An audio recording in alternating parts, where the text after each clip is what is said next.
میرے بھائی اور دوستوں کبھی کیا آپ نے سوچا صرف موبائل یوٹیوب اور نیوز چینلوں پر بیٹھ کر کے دیکھنے سے کام نہیں ہوگا بلکہ ایسے چیزوں کے لیے عملی اقدامات کرنے ہوں گے ہمیں اور آپ کو مل کر کے اپنی بیٹی اور بیٹیوں کی شادیوں کو آسان کرنا ہوگا ایسے لوگوں کو بتانا ہوگا کہ یہ جو چیزیں تم لے رہے ہو اپنی بیٹی کی شادی میں یا اپنے بیٹے کی شادی میں جو تم یہ چیز مطالبہ کر رہے ہو یہ تمام کی تمام چیزیں حرام ہے اس سے اسلام کا کوئی تعلق نہیں ہے میرے بھائیو دوستو ایسے موقع پر لینا اور دینا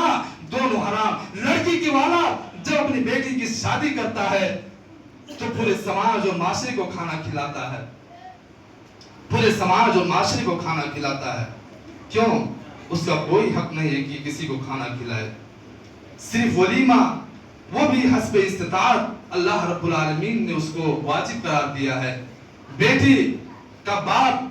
جو مخروض قرض میں بوجھ کے نیچے دبا ہوا ہوتا ہے زبردستی اسے کھانا کھلوایا جاتا ہے میرے بھائی اور دوستو جہیز جیسی عظیم بدترین لعنت آج سماج اور معاشرے کو بھی ناسور کرتی ہوئی نظر آ رہی ہے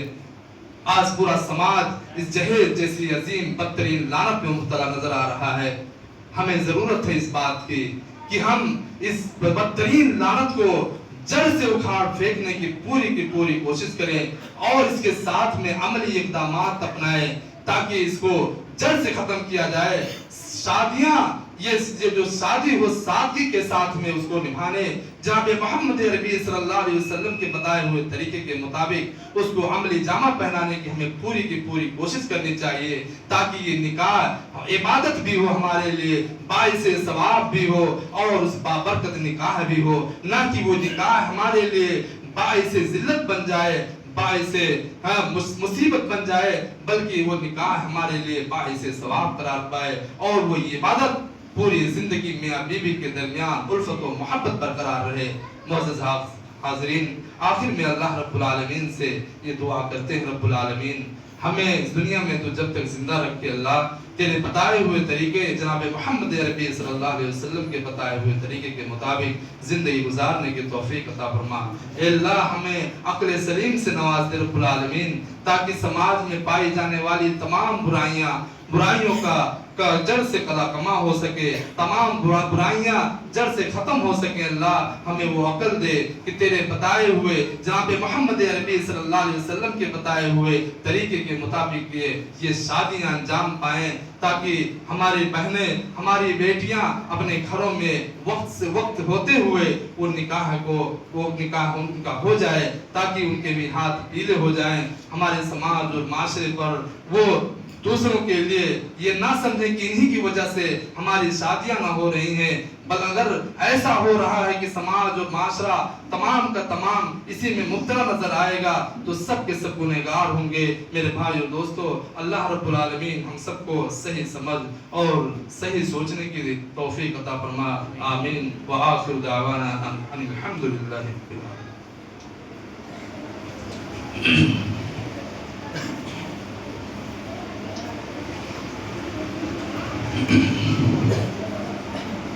إن الحمد لله نحمده ونستعينه ونستغفره ونعوذ بالله من شرور أنفسنا